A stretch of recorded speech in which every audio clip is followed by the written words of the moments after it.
Anin, I'm Bear Dion. 22 winters. My dad's from Turtle Mountain. My mom's from Standing Rock. Come from South Minneapolis. I grew up in a place called Little Earth. Steku, my name is Savannah. I'm 22 winters, born and raised in South Minneapolis, and I'm from Oneida Nation. Welcome to the South Side Minneapolis. Southside, we outside. Welcome to our podcast, Sage in the City. A podcast from the youth perspective in the city where we spotlight community stories, traditions, and modern day events. Exploring and talking about community issues and struggles. where you will hear from community members themselves. A podcast under Indigenous Protectors Movement, aka IPM. Trigger warnings. Contains topics of drugs, alcohol, violence, suicide, and death. The substance misuse here in South Minneapolis is surely nothing short of an epidemic. In 2021, American Indian Minnesotans were 10 times as likely to die from a drug overdose than white Minnesotans. This overindulgence in substances we commonly recognize can be described as substance use disorder. Substance use disorder, or SUD, is the psychological or physical dependency of a substance that causes impairments such as disabilities, failure to meet responsibilities, health issues, impaired control, risky use, and social issues. The substances used in this disorder fall under 9 associated drug classes, which include alcohol, amphetamines, cannabis, cocaine, hallucinogens, inhalants, opioids, phencyclidines, and sedatives, hypnotics, or anxiolytics. Around the 70s and 80s, alcohol and cocaine were commonly used substances. However, in recent times, the rise of fentanyl has dangerously taken over the drug epidemic. Fentanyl is a synthetic opioid. There are 2 types of fentanyl, pharmaceutical fentanyl and illegally made fentanyl. Both fall under synthetic opioids, meaning made in a laboratory. Fentanyl is plaguing every city in Turtle Island.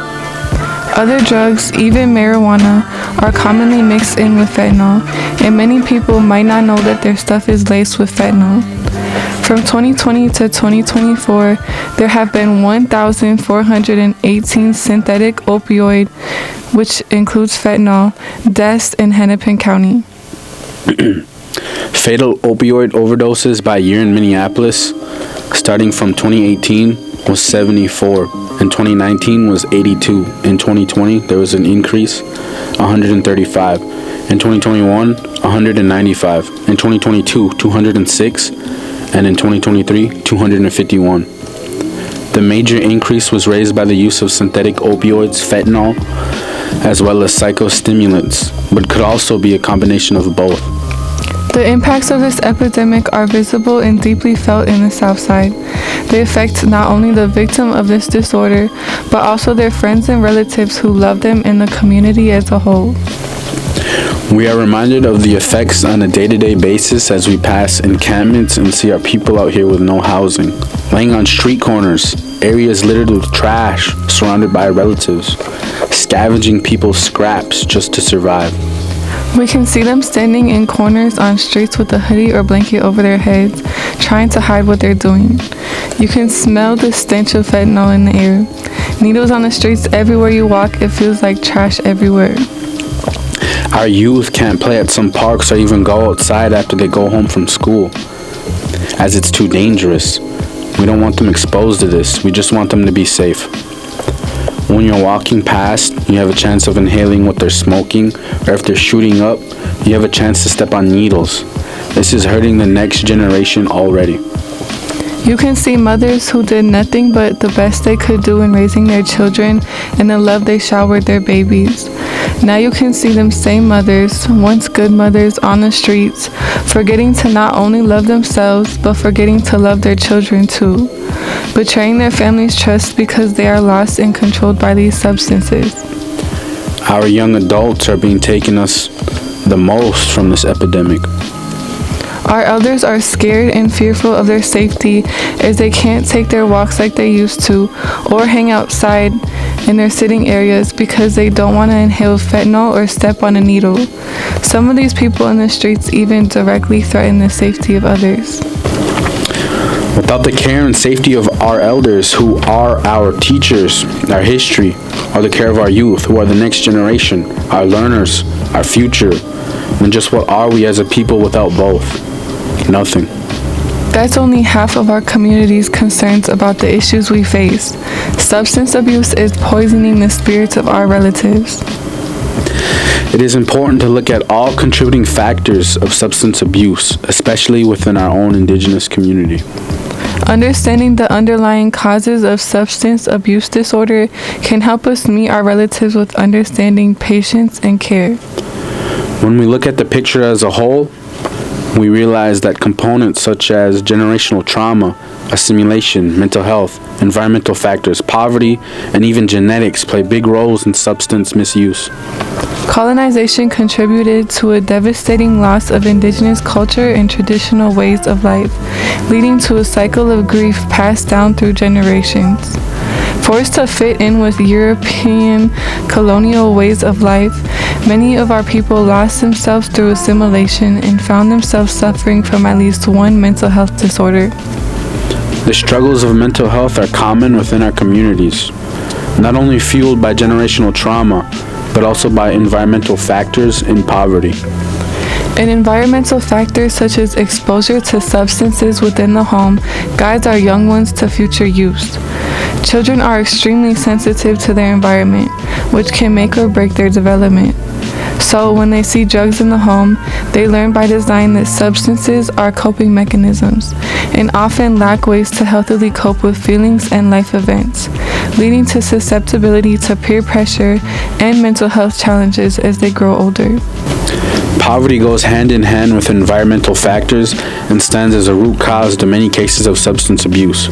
Poverty accumulates high levels of stress from multiple factors such as financial burdens, uncertainty, and the inability of meeting basic needs. Poverty affects both families and communities and contributes to the cycle of addiction. Substance abuse disorder and mental health disorders share many of these same risk factors: generational trauma, assimilation, poverty, and environmental factors, which is why these disorders commonly co-occur.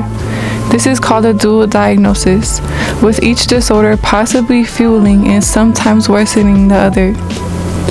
People with mental health disorders may turn to substances to self-medicate, and people with substance use disorder are at risk for developing a mental health disorder. It can go either way and varies from person to person. Both of these disorders can be genetically passed down. Inherited levels of high dopamine can cause low impulse control, creating the possibility of addictive behaviors. These are just some factors that presently play a role in the Indigenous community and make it easier for our people to fall into addiction.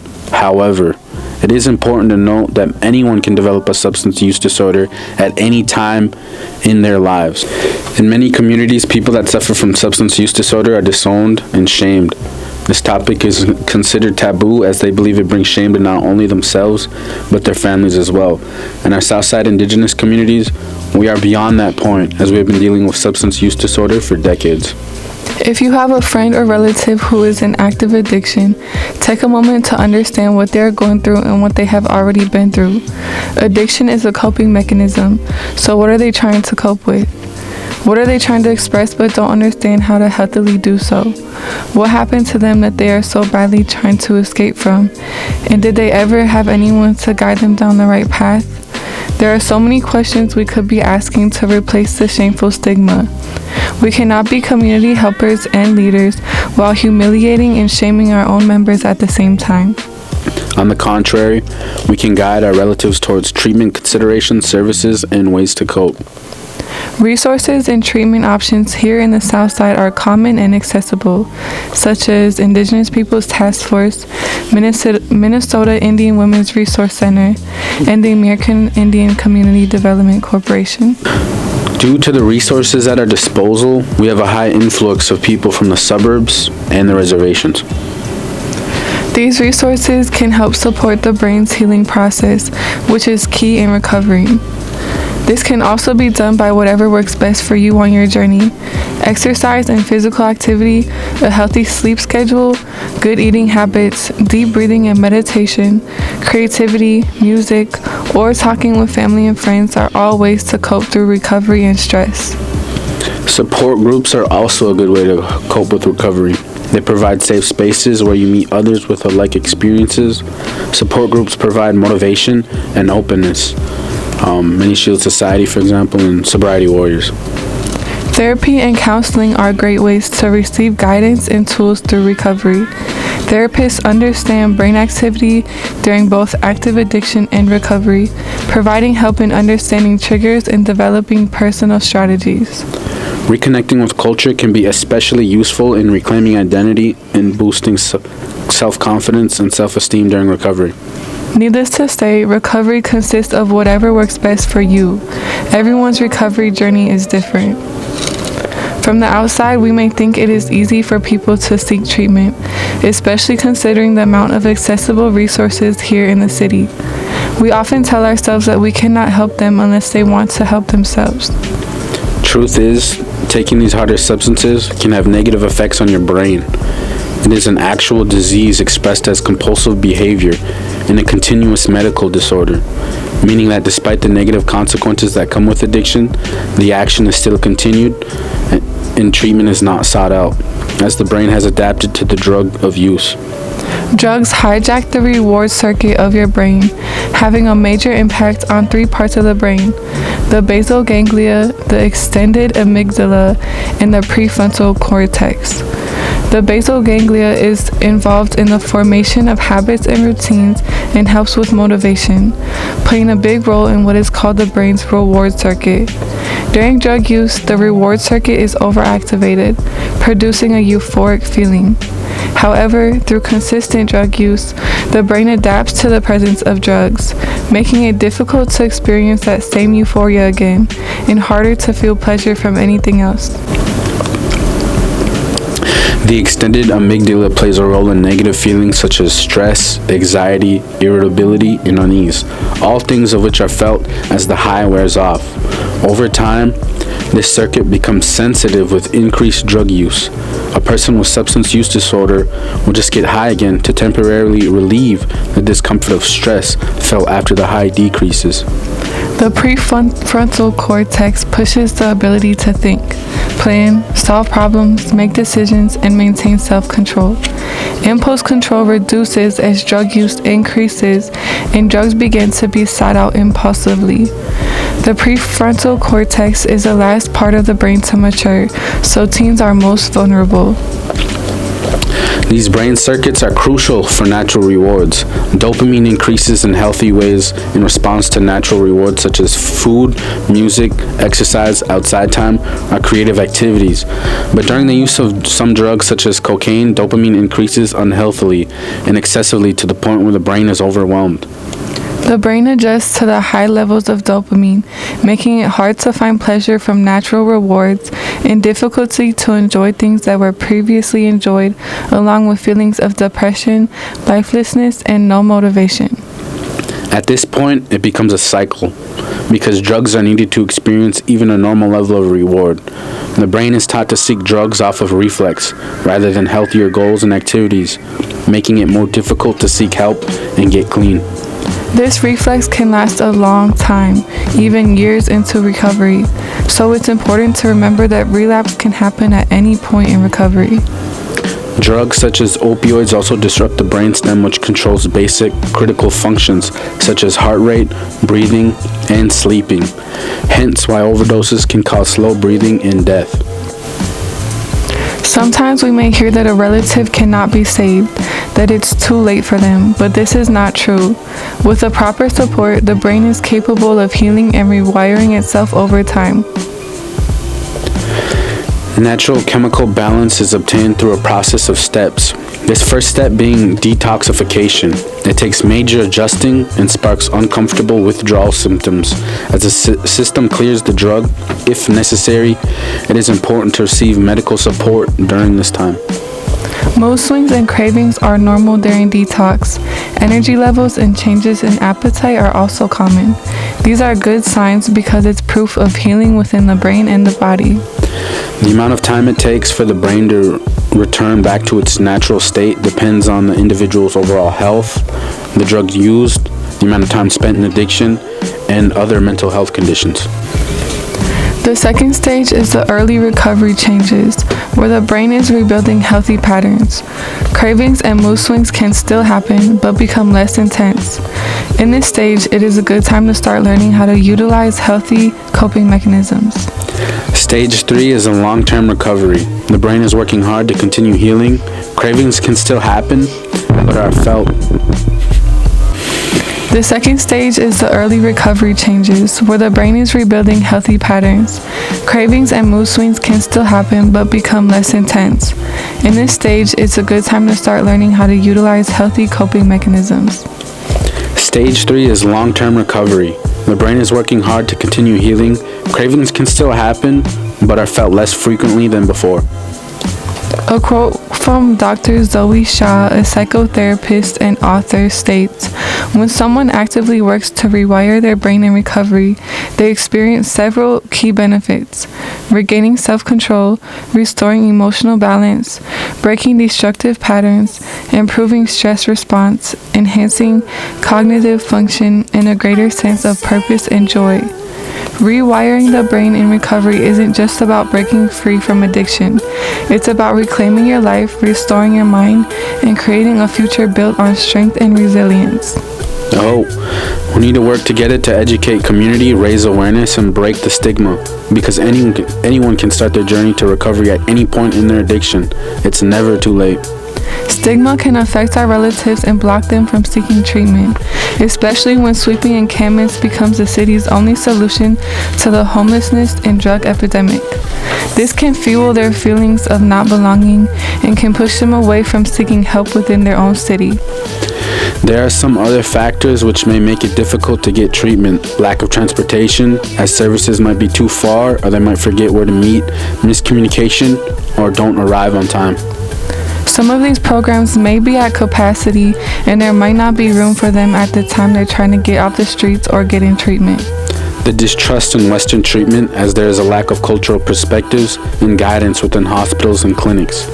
They really don't trust hospitals or clinics and are really fearful of test results. Some relatives would most likely have repeated attempts to get help and into treatment, as wait times could be very long. In some cases, it may take a village to help a relative out of addiction. Some of our community's response to this epidemic has been pushing heavily on harm reduction. So what is harm reduction? Harm reduction is reducing harm upon oneself. It's used by outreach workers for people struggling with substance use disorder. These organizations usually make harm reduction kits. These kits might contain clean foils, clean needles, clean socks, underwear, condoms, Plan B, and Narcan. The clean needle exchange is to prevent diseases from spreading using a dirty needle. Condoms are for safe sex practices to prevent diseases from spreading. Narcan helps stop someone from overdosing and losing their life. We have seen an increase of Narcan training in the community where both family, friends, substance users, and community members now have a tool and life-saving training, as well as recognizing the signs of someone overdosing and how to administer Narcan. The availability of Narcan also greatly helps the community, as Narcan can get weaker due to temperatures or going past its expiration date. Narcan can exceed its expiration date. The dosage is just weaker and most likely will require another dosage. We also seen a newer strategy being used as a peer recovery specialist / coach. And this is similar to a sponsor in like an AA meeting. A peer recovery coach / specialist is a person who meets people where they're at and is there to help them and encourage them to recover from substance use disorder. In the Southside, we have many outreach programs and workers. Within these programs, some of the outreach workers are in recovery themselves. Who better to have working with the people than a person who knows what it's like? These outreach workers work to provide resources for our relatives in need. They can range from many different things to pointing them to a warm bed. Oh my God. There's a warm bed. These outreach workers work to provide resources for our relatives in need. That can range from many different things to pointing them to a warm meal, a bed, and treatment facilities, to seeing where a shelter has a spot open and providing them with clothes, blankets, getting them in contact to have access to medicated assisted treatment, as well as housing. Places like AICDC, the American Indian Community Development Corporation, has transitional housing and a detox center. Some outreach places and programs like the Indigenous Peoples Task Force offer testing of HIV and linkage to care. Other places offer testing of some sort. Some outreach programs like NAC offer wound care as well. And there's a few places that also have drop-in centers. Community feeding. Many people and organizations host community meals for our relatives. The community's response to safety issues has taken many different forms. This includes Little Earth Protectors and Many Shield Society, just to name a few. Okay. The community's response to safety issues has taken many different forms. This includes Little Earth Protectors and Many Shield Society, just to name a few. Little Earth Protectors was started as a response to the riots during 2020. They were composed of many current and former residents that patrolled the Little Earth community. Many Shield Society was started as a men's talking group. At the time, it was sponsored by NAC and evolved into something much more. This includes a brotherhood, security patrol, and sobriety circle to hold each other accountable. It's a way for the members to provide the traditional roles of men back into the community. Community unity is crucial in times like these. The drug epidemic may be operating at an alarming rate, but community shows effort to look out for our relatives and comes together when needed. During this time, we need all the helping hands we can get. If we give up on our relatives and say there is no hope for them, then there will be no hope for our community, no hope for our future generations. Solidarity may be the only answer. Just like sage, we don't just grow on the res. You can always find sage in the city. Okay, now we're here interviewing Lucie, and do you want to just start off by introducing yourself? Yeah, for sure. My name is Lucie Gutierrez, or I go by Lucie. I am a certified peer recovery specialist and housing stabilization specialist at Indigenous Peoples Task Force. I am a young elder, as like I like to call myself in community. I play the role of being an advocate for our relatives, also with just supporting the youth, encouraging the youth to kind of grow and glow. Oh. Nice, thank you. How would you describe your experience so far working in community, or like how long have you been working in community also? I've been working in community for a little bit over a year now, working again at IPTF pretty much full time. I've been doing a little bit of outreach kind of like here and there, not too much outside of like my personal time. But yeah, that's pretty much how long I've been working at IPTF for. Okay, sorry, Lucie. No, you're good. So what, like, as a person who works with our relatives firsthand, in your opinion, like, what steps do you think that community needs to take to help our relatives? I think there are a lot of big steps that need to be taken, but I think we have to acknowledge the smaller steps first. I think it looks like taking into account that these individuals are grieving and hurting and going through something and experiencing a different part of life that we have really no idea about except for the people like with lived experience. So I think it just kind of takes like looking at the smaller reality of like their world to better understand the bigger part of reality in our world, especially like when it comes to relative safety, our safety as a community, youth safety, elder safety, and such. So Yeah, and if you feel comfortable talking about your recovery journey, yeah. Do you want to just talk about like what recovery has been like for you? So I'll start with my like recovery story. So really it honestly started from like my youth. I grew up in foster care, and when I aged out, I really had like no navigation with life, no help or guidance to really like give me the healthier and proper values that I need like once I become an adult. And so from the age of 18, I went to SDSU. I came back due to family matters, and I ended up just getting into the wrong crowd. I had a friend influence me to start using coke, and I was using for about, I want to say like 9ish months, before like I started to like start my recovery journey. And it wasn't easy, and it wasn't something that happened overnight, but it was definitely something that took about like, I want to say like 1 or 2 months for me to like fully stop. And I went from using like every single day to then using maybe like once a week, and then just kind of like fully like weaning off of it.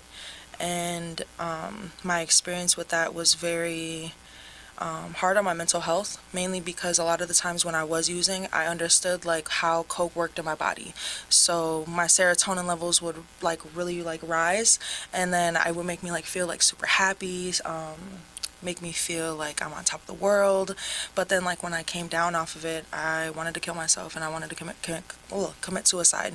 And so looking at like that perspective of life, I remember when I was, I want to say like 20, and it was getting ready when I was getting ready to stop, and I remember praying in my bathroom, and I had a bottle and some pills in my hand, and I was just, getting ready to take them and see where it led me. But then like my cat came in, and like she came and like cuddled with me for a little bit as I was praying. And I think that was like the turning point in my life for me to understand like there's something bigger than myself out there that I have to kind of put my focus on. And so from there, I just continued to pray for a purposeful life, something that would bring meaning to me. And I asked the Creator to really just guide me to where I was needed. And I think that through the internship, through my experience of being homeless, and certain relationships that I developed with people, is like why I'm able to serve in the community the way that I am now. So what do you feel like really helped you stick to your recovery and like pulled you out of recovery? Like, do you feel like it was mainly just yourself and your own mindset, or do you feel like it was like everything together? I think it was my faith. Faith has definitely led me to accomplish my hopes and dreams. It's led me to figure out what I want to do with my life. I can say that I, like, trusting in Creator has taught me that you can be in a downward spiral at times, but as long as you wake up grateful the next day, as long as you pray and lay out your tobacco and smudge, like those energies and those frequencies within those medicines that's provided to us, it brings you back full circle to get a better and clear understanding about why you're in the situations that you are. And sometimes it doesn't look the greatest, but other times it looks very beautiful. And I think that those beautiful moments is what we have to hold on to, especially like we're in those, spiraling moments of, chaos. So definitely my faith has driven me in my recovery journey, and it definitely keeps me stabilized for sure. Well, I just want to say congrats on your recovery. Yeah. And I'm proud of you. I've heard a lot of good things about you. Thank you. A lot of good work that you've done. How do you feel like your addiction played a role in like what you do now? Like, do you think it has an impact on the work that you do now? Absolutely. Mainly because I guess it's not more like my use per se. I think that because of the experience that I have with like addiction and like knowing what addiction feels like, that's like where I'm able to be in like relation with our relatives, like when I'm working with them. But so I have a brother who's in active use right now, and he's currently 21 years old, and he had been using since he was 15. And what I believe my job to my brother is to love him unconditionally, regardless of any statute or any decision that he makes for himself. As long as it doesn't affect me, like, I have to love you unconditionally. And so that's kind of where like my role as like a CPRS and like how I support like our relatives comes into play, because at some point they might have family and they might have people there, but to have like that unconditional support, like no matter what, I'm gonna be here for you. As long as you're not hurting yourself or other people, I'm always going to support you in those ways. I'm always going to advocate for you and help you in the best ways that I can and that I know how to. So you never have to feel like I'm going to turn my back on you just because of a decision that you make. And I think that's really what drives like my passion to like help my relatives, is like that unconditional love that I know that, like, if I wasn't there for my brother, there wouldn't be nobody like giving it to him. So then he's kind of out there like trying to navigate it just like the rest of our relatives are alone. So I really try to like demonstrate that in my work, and the relationships that I build with our relatives for sure. I love that. That's a really good approach when it comes to, our relatives and having patience with them. What advice do you feel like you would give someone who's in recovery or in active addiction? Just, any advice that you have? So for people that are in recovery, I would definitely say take the love and the unconditional support that you got and pass it on. Pass the love on. Continue to pass the peace on. There's so many of us out here that are hurting, and just remember the time like when you were hurting yourself, that there's somebody else, there's probably like 10 other people feeling that way, so just pass the love on. And even in community members, like same thing, like we got to pass the love on to each other. For the people that are in active use, I gotta say, there are a lot of people out here that, do the work for either funding purposes or for maybe the guidance of trying to, again, create resources for people. You have the counties working, to stop all these things, but I want you to understand that you are still human at the end of the day. You have love and support by community. You should never have to feel shameful or guilt or feel judgment upon the community that you're a part of. You're a relative for a reason. We're all relatives for a reason. We don't say that within our culture for no reason, So to implement that structure and that love into the support systems that you build with, like, not only like CPRSs, but like community members, I see the guys of Many Shields, walking around, and I get that some of them are working, but you got some of them who aren't, and who are just doing the patrol because they care about, the people. And so, to our relatives and active youth, just know that we love you, and I think that message definitely needs to be poured out more. So yeah, love y'all for real. So as a community worker, I feel like it's important to take care of yourself. So what are some ways you would say you take care of yourself, like mentally, physically, anyway? I'm gonna say that I really enjoy going out in nature.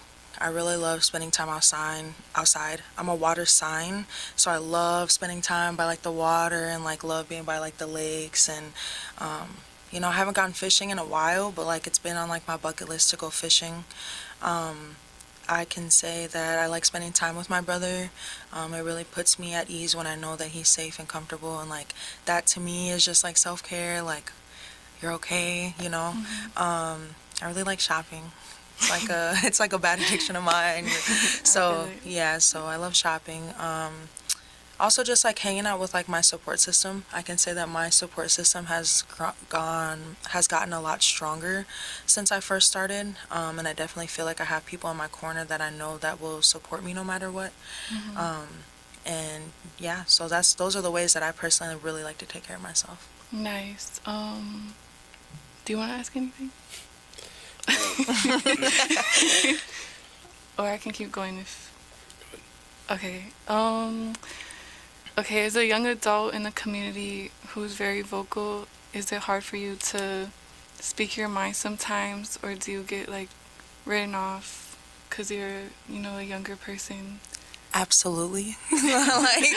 I was just talking about this. There was an individual who spoke. I just came back from White Earth at that conference, the summit, and there was this individual that's from New York. His name is Sam Rivera, and he runs like a kind of like a safe use injection site, So, he's talking about his organization and things that he's doing, but one of the things that sorry, say the question again. Do you, or is it hard for you to speak your mind? Yeah, okay. So like one of the things that he was saying, and one of the pieces of advice that I asked him is like, you talk about the next generation of leaders, the next generation of workers, the next generation of everything, right? We're the next generation. So my question is like, how do I get in those rooms and sit at those tables and earn my respect, Because like I feel like a lot of times people our age don't ask those questions, So me, I have to be vocal and I need to ask because at that point that's showing humility. And it's one of my favorite grandfather teachings. And so he gave me the advice of, one, finding a mentor. So understanding that part. And like developing, relationships and networking with people that are going to benefit you. And my interpretation of that was connecting with elders who understand me fully, who aren't going to judge me and, shun me or shame me because of the decisions that I'm making in my life right now, versus like teaching me and guiding me and helping me, gain clarity in my life that's a little bit more purposeful. So I have been placed in certain rooms sometimes where maybe I'm a little bit too vocal, or, for some people where, they're like, she's speaking up, oh my gosh. Yeah. But it's like, we have to speak and we have to have these conversations. We've been avoiding them for so long. And I think that that's the part that a lot of our older generation don't realize, because the way that they were taught was so different, not to speak up and not to say anything and to just kind of go with the flow. I'm not I am go with the flow, but I'm not the go with the flow type of person when it comes to our human rights and our community, especially the ones that, we serve. And when we're working with so many vulnerable adults, I don't necessarily believe in going with the flow, or, we need to shake things up for a bit. It's been the same consistent thing for so long, and I'm so tired of seeing the same things and the same outcomes. Like, at what point are we going to have those uncomfortable conversations to be able to get somewhere?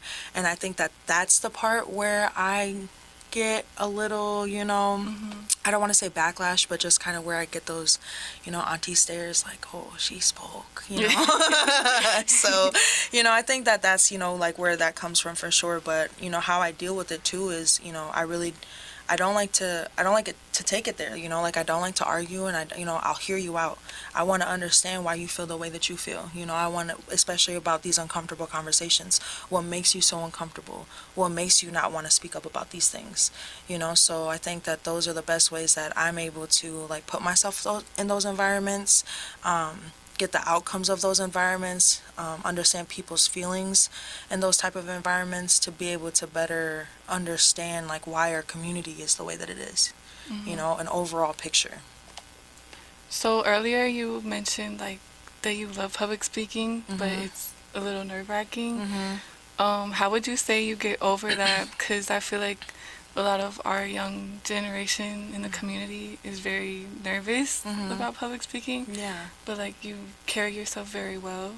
So I'm just wondering like how you get over your nerves. Well, one, thank you. That's honestly a huge compliment. Was not easy. When I first started, I knew that I really, really wanted to be a vocalist, and I've always just been very passionate about, again, like human rights and, activism. And, I've always kind of wanted to do TED Talks about, I don't know, different things that I was like searching about, researching, studying, etc. I can say for myself that it took a lot of me talking in the mirror, like to myself, like being confident in what I say and what I know and what I'm speaking about. It took a lot of me practicing in front of my friends and getting my friends like feedback, and not so much more of like criticism about the way that I articulate things, but more so about the things that I'm like speaking about. So like I've gotten like factual information from different I want to say different studies about the work that not only I'm doing, but people are doing in their own communities as far as like indigenous work. So I think it's about being confident in what you say, having the presence of going up there. Like, I'm not going to lie, in the presentation that we had on Tuesday, I was really, really nervous, but I shook it off. Like, I was singing in front of everybody too. So I'm like, oh my gosh. Yeah. Like it was intense. It was really intense. So I just like shook it off though. And then I was like, okay, like, it has to get done. Like, I think that's the thing that goes through my head too sometimes. Like, it has to get done, because again, if I'm not gonna do it, there's not many people that will. So it's like you gotta be like the forefront and be confident in that part too, for sure. Yeah. I guess, do you have any more questions? Yeah. Okay. I got one. Give me a sec. I just forgot it. You say that you worked at IPTF. Can you tell us a little bit more about like what exactly you do? Yeah. So right now I'm a certified peer recovery specialist. And for those of you who don't know what that is, I essentially just help people get into treatment, start MAT services. But my main goal as a peer recovery specialist is to really push recovery and the way that is person-centered, like corely person-centered.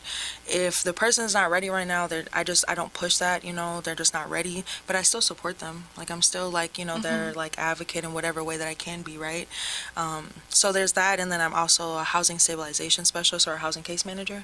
So I work in the program that we just started. It's not fully open yet, but that just started. We are housing people that are in active use.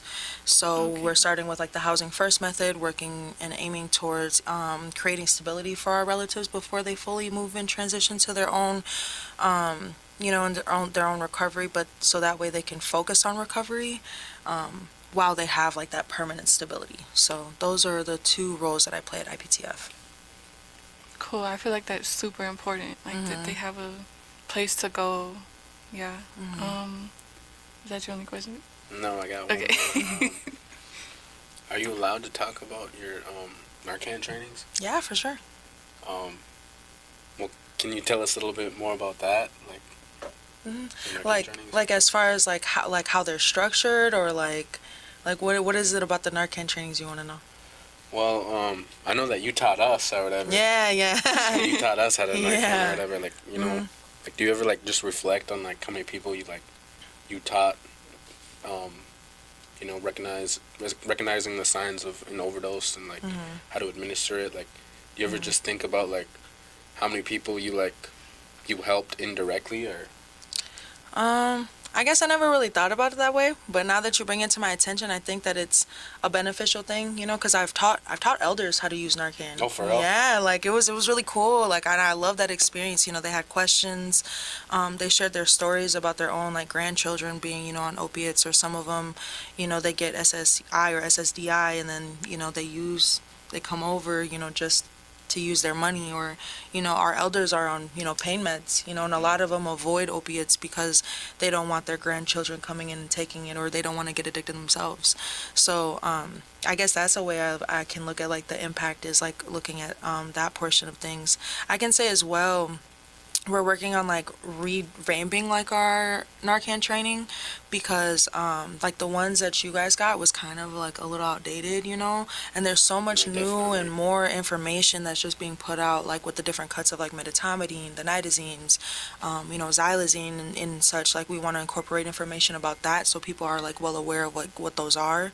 That we're incorporating like disparities like amongst like more indigenous based like information, like what's working, what's not working, and what has worked, and like how we can definitely evolve like the use of Narcan within our communities. So I'll say like those impacts have definitely came with the Narcan training for sure. Okay. Well, we appreciate the work you do, and we appreciate you being here. I guess before we end, do you have anything else that you want to say? I just want to say to the youth, I get it. We're in 2025, and we all want to be cool, man. Like we all want to be gangsters. We all want to be out here, just thinking that we're living our life, but like it's not the way. Like, and I'm saying that as someone who's 23, someone who's seen it from sun up to sundown, from the ages of when they was like 4 or 5. It's not the life. It's not the life. I see the little kids that are in Little Earth. And I don't know if you guys see, like, these kids are getting younger, like I be on outreach and they're like 11 years old, like starting their active use. Like these are kids, like they're children, and Sharon Day talks about it all the time. Like it starts with the kids. It starts with the youth. And I never fully understood what she meant by that until like probably a little bit earlier this year, when I had to think about my childhood. Like I was a little girl at one point who knew what domestic violence looked like, who knew what opioid use looked like, who knew what alcoholism looked like, who knew what sexual violence looked like. Like there was just so many different traumas that I was experiencing at such a young age, where at 6 years old, I could have a conversation about domestic violence and fully understand and comprehend that, So to the kids, like, I know you guys know what's going on, but to the adults, like, we got to have those uncomfortable conversations with our kids. You know, it definitely takes that. They're getting younger and younger out here, and I don't want to see us fall too short when we're already only making up 3% of the United States population. So I think that's really the only message I keep trying to push is like, let's start focusing on the youth, you know, as much, you know, like all those relatives out there that we see on Southside, they were all children at one point, you know, and something brought them down there. So it's like we got to start developing and being strategic about the ways that we save our community instead of just being so like political about the sense or like how can we save these people instead of asking them directly, you know. So I think that that's my final message. Nice. So. Thank you so much Yeah, for thank your you guys. for your words, young elder. Young elder. Well, you know, I never really thought about retirement. I loved what I did, and just really enjoyed that, and you know, and still felt there was work to do. But my wife one day, because it was never discussed, and one day she came to me and said, "Michael, I think it's time you retired." And then I reflected about, you know, what I was doing and where the organization was at and where the people that in the organization were, and I realized, yeah, it is time. And so I spent the next year really working with a number of the staff, providing them with trainings, providing them with opportunities, and to create a team that would be able to continue on the work of AICDC, and that went really well. You know, I think that we really wound up creating a good team, probably 10 deep, of people that had different positions within the organization, and to get them all to work together and to see each other's strengths, see each other's weaknesses, and created what I believe was a new team that could continue the work that we did, but also had vision for the work that's needed. And we left, when I left, that we had several things in the fire, and the people that took it over, Travis, Earth Warner, and Nation Wright, are continuing on with those things, and I think that's important. And when I applied for the job in 2008, the organization was really a grant-driven organization, and I told the board at the time, I said, I'm not a grant writer, and I'm not a good beggar, and so if you're looking for that, you got the wrong guy. I said, I'm interested in creating a sustainable nonprofit and creating revenue streams that would hold the organization to where it needs to be. And they all kind of looked at me a little funny, but they hired me. And then I was able to hire a chief operating officer. I was hired in June. In September, I hired a man by the name of Tom McElvin, and he's an Irish Bulgarian. And together we created a team. We were direct opposites, but we were able to put together, the thoughts and the needs of the community first, and wound up creating more opportunities. And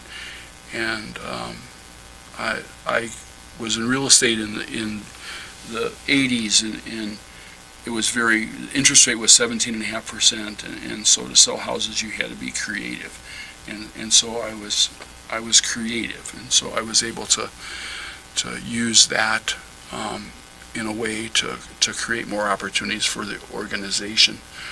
And that was important to me. It was important to leave the organization sound in all areas, and especially the workforce. When I started with AICDC, we probably had 65 employees. When I left, we had 250. And so we had a lot of growth. One of the things I did every year was I'd write a list of 10 things I wanted to accomplish the next year. And at the top of it was always jobs. Because jobs were so important for our community. And I always wanted to find a widget that I could put plastic in one end and out the other machine came a widget. And Boeing needed 1 million of these widgets, and we would create packaging and sending and marketing and for our widgets. I could never find a widget, and I could never find the funding to support a business opportunity. And so what happened was I kept creating programs, and then one day I looked down, and of the 250 employees that we had, 125 of them were Native. And so we had more Native working for us than the city, the state, and the county, and so the jobs came from creating more opportunities for the people and giving people an opportunity. My goal when I left was to have $20 an hour as the minimum wage of AICDC. I almost made it. One program that we have, the Waukegan campus, just didn't have the resources, but we made it up in other ways. So I believe we got there, but it was just not the same way. But living wage is important. Giving people the opportunity to live the way they want to live and provide for their families and was always the utmost importance. And I think we've accomplished that over the years. I can go. Okay. As a hard worker within our community, what are some ways that you would take care of yourself and maintain a work-life balance? In the early days, my family was a powwow family. We went powwow every weekend, and mostly traditional powwows. We really didn't do the contest thing. It was important. I had a big van, and so usually would bring people with me, and so when we came, it was we made a difference in some of the smaller powwows that we went to. I'm a cook, and so I used to cook breakfast for as many people as would come. I'd make blueberry pancakes and bacon, and I always bought bacon at one place, and it really smelled good, and so people would be drawn by the smell of bacon to our camp. And my daughter one time says, you know why they all camp by you, don't you? Because you feed them. But at the same time, that I was able to do that, and it was important. And my family food was the great connector for everybody. And so I always relished that time. I'd be sitting in a stool cooking from 7 in the morning till finally at 11:30 I'd say, I gotta stop, and get dressed. And so, but I learned, I was able to gain a lot of friendships over that. So do you feel would you say you're still pretty involved within community after retirement? I am, because I sit on a number of boards, so that keeps me involved in the business of the community. I still go to a lot of events, but it's different, it's different, not having a place to go to every day, no doubt about that. I use kind of Maria's as my place to go and have a corn pancake and a quesadilla and be happy. So, but it is different, no doubt about it. But that's good. That's part of the change. Part of life is, you do what you can while you can, and when you can't, you move aside and let somebody take over that can do the work that you want done. or you want to be part of, and still be part of it. I think the legacy, if I was to say what people say, what's your legacy? My legacy isn't the buildings, my legacy are the people, the people that I've been part of for a long time, the people that, saw me doing things and started doing things themselves. And so that's really what is important to me is how do we continue to better our community, and it's important that we as a community still strive to end a lot of the abuses that we see, and to create more opportunities. And presence again is the key. We have to be present. We have to. The young children got to know they're safe, and the only way to do that is by seeing people acting this part. Mm-hmm. Over the years, have you seen, are there any specific positive shifts or changes that you've seen within the community? I think there's always positive. I think education is the key for us. I think for anybody, and just being here with you guys is a plus. We have to be willing to share our stories. We have to be willing to share our successes. We have to be willing to address the failures or the challenges that we have, and that's part of a community. It's all of that is part of it. What makes round, and so I can't stress enough how important it is to really have you as young people stand up, be recognized. I never wanted to be invisible.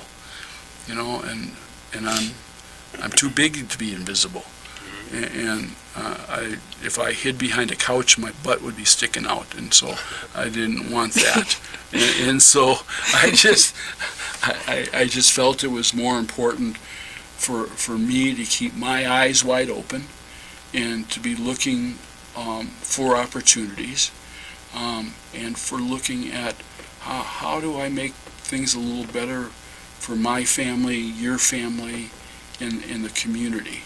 And I think that was the driving piece. And is it done? Hell no. We still have a lot of work to do, but now it's up to you guys to do it. Not that long ago I heard somebody say, well, Mike does it all. What happens when Mike gets old? And I was old. And so,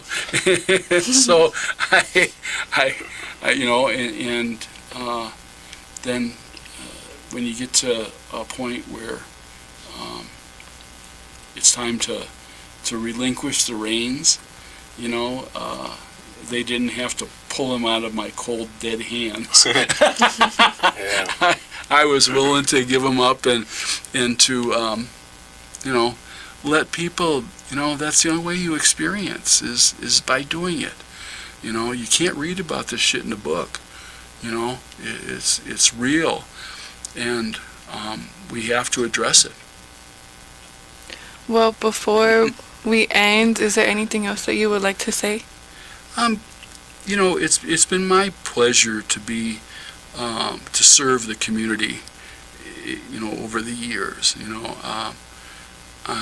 I have met a lot of people over the years, and a lot of the homeless people that I knew in the early days, are no longer around, and but I still feel them, in my mind's eye. I can still see them, and it was even back in the 90s when I would walk from 1800 Chicago to the Indian Center, and I had a guy by the name of Franklin Firesteel, who was a beater, tremendous beater, and he started beadworking for me to create my outfit, and I gave him all the beads he needed and all the stuff he needed, and he left it at his mother's house. And whenever he was drinking, he couldn't go to his mother's house, and so he couldn't go get it. But when he sobered up, he went back to his mother's house, and he'd work on my beadwork. And I'd see him in the street and walking, and he'd be 3 sheets to the wind, and he'd say, Mike, I'm still working on your stuff. I said, okay, Franklin, I'm waiting. And so I have a set of beadwork that was done by Franklin Fire Steel that I'm proud of today, just as proud of today as I was the day I got it. And it's things like that have really strengthened my life and created who I am today. It's more, for me, it's more about the people that I've come across over the years and how they have changed my life and enriched my life, that created, who I am today. And today I'm happy. So I guess you can't argue with that. Mm-hmm. Well, thank you so much for... I do have one question. I actually have two, but... All right, go ahead. I'll ask the first one. So, is it true that you mobilized the community during the riots? Well, it was a concern to me because AICDC had so many properties on Franklin Avenue. And people started boarding up windows, and I didn't have enough plywood to board up all my windows. And I had people living in buildings that would have, if caught on fire, they would have been homeless or worse. And so I went up to Frank Pero, who, him and Lisa were the head of AIM at the time, and I told Frank, I'm going to put a post out on Facebook, and my wife and I are going to provide hot dogs and hamburgers and drinks for anybody that'll come and help us protect Franklin Avenue. And I did that. And the first night we had 50 or 60 people there that showed up, and we were able to put people in different places. I had Marlene Helgamo call me and said, Michael, I just got a call from one of my neighbors. She said there's people on the roof of All Nations Church with guns. Do you know anything about it? I said, yeah, I do. And Mary at the Indian Center, Goze, do you have people on the roof of the Indian Center with guns? I said, yes, I do. Because it was important. It was an opportunity to bring back warrior to to our community, and people stood up to that. People came, and not only from here. I had relatives from Black River Falls come and say, well, Mikey needs help in Minneapolis, let's go. And they came with their deer rifles. I had people from Prairie Island, Barry, he said, Mike, you need help? I said, yeah, I do, Barry. And he brought 15, 20 guys, all ex-service people. And so we had a very active group over the course of the 9 days. We had well over 200 people that came from Duluth, from South Dakota, from Iowa, from Wisconsin to help us, protect Franklin Avenue. We had the only Aldi store that was open the day after it started, because we protected it. We didn't have one window broken in the community. And so that was important. The police department, we had a letter from the governor and a letter from the state, from the Mayor's Fry Office stating that we could be out. And so the National Guard would drive by us and wave, knowing that they didn't have to worry about Franklin Avenue. One time I had a police chief call and say, Mike, I got to ask you a question. Can you guys protect yourself? And I said, Rondo, do you really want to know? And he said, yeah, I do. I said, yeah, we can protect ourselves well. And he said, well, there's a white van going around shooting at people, and I want you to know that if you see a white van slowing down, be prepared. So we were well prepared for any instances that we would come across. And luckily for us, we didn't, being present was the key. Having a gun was helpful too. I was about to say, you lived in the South Side too. Yeah, I lived on. My wife was mad at me because I was on 32nd and 18th for 31 years, before I moved, and she said, "You're on Franklin Avenue. I'm up here in Lake Street." And I said, "Yeah, but if you call me, I'll have 40 people at the door within 5 minutes." So she sat there and let me do what I needed to do. And so that was, my children all went to South High, and graduated from South High. And I've been involved with All Nations Church since the 80s. I was involved with a lot of things. The community was and is very important to me, and been blessed to be part of it. And my last question is, what did you see in my father? It's an interesting question, Bear. Because you look into somebody's eyes, and you and if you can see their heart through their eyes, you got something to work with. And at the time, I needed somebody to just patrol. And Vinny came up and agreed to do that. And then as things developed, he became an integral part of the organization, an integral part of the community. And I think that for him, he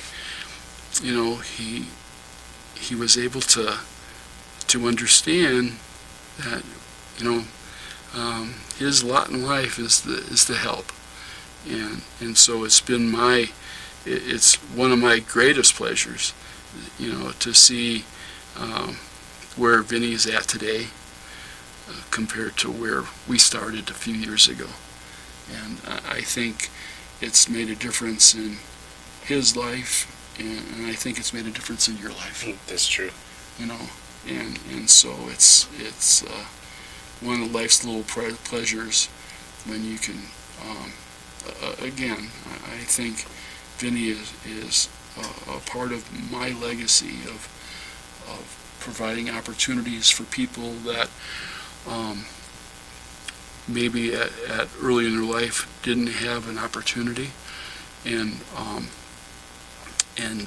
able to turn it around and make a better life for themselves, for their family, and in Vinny's case, the community. He's done an amazing work, and I'm so proud of him, and you should be too. I'm proud of you too, Bear. Thank you. Thank you. Okay, well, thank you so much for all the work you have done in our community, and thank you so much for being here and telling your story. Which,